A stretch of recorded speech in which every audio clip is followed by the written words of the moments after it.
Je peux vous faire un compliment? Vous êtes intelligents comme des poissons. Non, ne soyez pas offensés, même si les poissons ne sont pas populairement reconnus pour leur intelligence. Mais pourquoi, en fait? À cause de la taille de leur cerveau.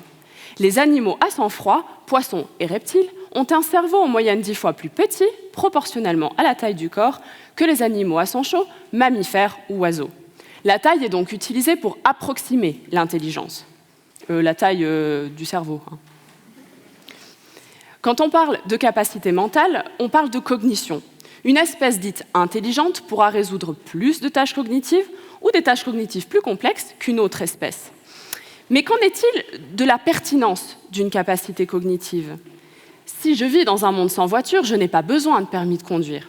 J'ai donc décidé de considérer les besoins écologiques de l'espèce étudiée. Mettez-vous maintenant dans les écailles d'un poisson nettoyeur. Vous y êtes? En tant que tel, vous êtes capable d'adapter votre comportement en fonction de l'espèce que vous nettoyez. Ainsi, vous pouvez enlever et manger le plus de parasites possible.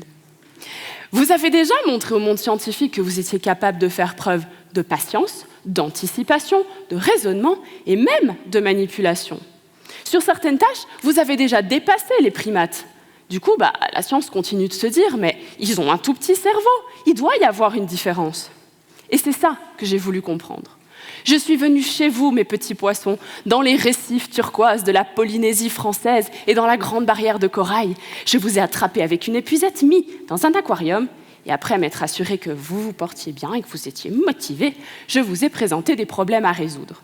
Pour ça, j'ai simplement utilisé un système de choix et de récompense, comme on le ferait par exemple avec un chien.